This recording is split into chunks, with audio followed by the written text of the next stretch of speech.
Hey friends, coming on up, I'm going to show you what a Savant home audio costs. That was painfully slow.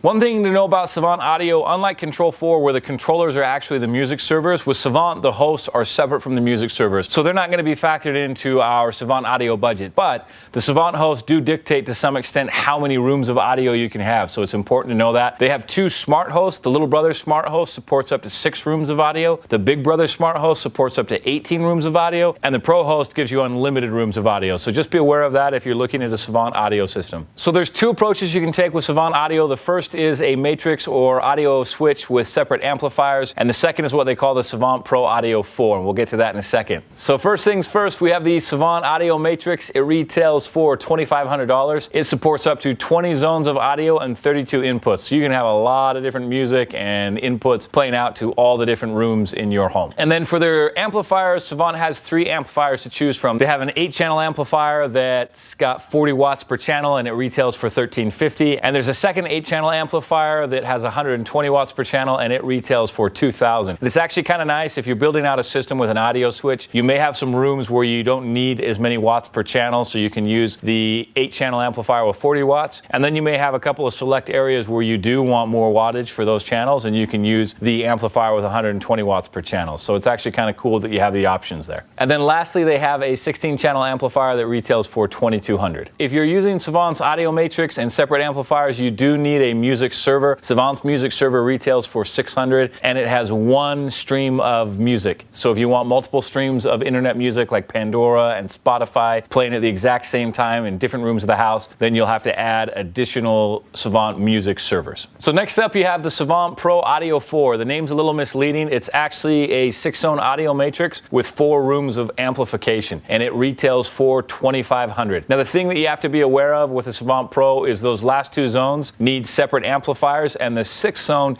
needs an amplifier with IP control. Those are usually a little bit more expensive. So when we're designing a system with Savant Pro Audios, we actually just spec it out as though they support 5 zones of audio. And unless we have a special application where it makes sense to bring in an IP controlled amplifier, we just build them out 5 zones at a time. It is cool to have that 5th zone that has a separate amplifier. Again, you may have an application like a covered deck where you've got multiple speakers or landscape speakers, where it's fantastic to have the ability to push your audio out to separate amplification for those zones. The cool thing about the Pro Audio 4 is that it was built for the AV over IP movement or trend that's coming in our industry, and so it's very scalable. You just stack Pro Audio 4s as you want additional zones. You can scale it up to 96 zones, and every Pro Audio 4 has a stream of internet music. So as you add those in, you get additional streams of internet music that'll play out to all the rooms of audio in the house. Now, because you're adding a Savant Pro over the network, you have to use a special network switch from Savant called a MOTU. It retails for $295. One of those MOTUs will support 4 additional Savant Pro audio systems, so you can really cover a lot of ground with one switch, but factor that into your cost as well. And as always, we like to give you a price per room average so you can kind of guesstimate your budget if you're looking to use Savant Audio for your home. If you're looking at the Savant Audio Matrix and separate amplifiers, you're looking at $620 to $870 per room. Obviously, that depends on the amount of rooms. So for 8 rooms, you're going to be $870. And if you're upwards of 20 rooms in a home, you're going to be $620. So what you're seeing there is with the Savant Matrix and amplifiers, it's going to be more expensive for a smaller application, but it's going to save you money over alternative solutions for a larger home with more rooms of audio. And if you're using the Savant Pro Audio 4, you're going to average $780 per room. Now that's a little misleading because as you add in that amplification for that 5th zone, you're going to see some cost savings come into play, but it's difficult to estimate that. When you pencil it out, it pencils out to $780 per room. And just to make sure we're clear, Savant does integrate with a number of third-party solutions like Sonos. So if you want to do Sonos with your Savant system, you can do that. But for the purposes of this video, we wanted to look at solutions that are native to Savant or manufactured by Savant. So that's it. That wraps up our video on Savant Home Audio and what it costs. As always, we'd love to hear from you in the comments, and we'd love it if you'd give us a thumbs up, subscribe, and share it with your friends.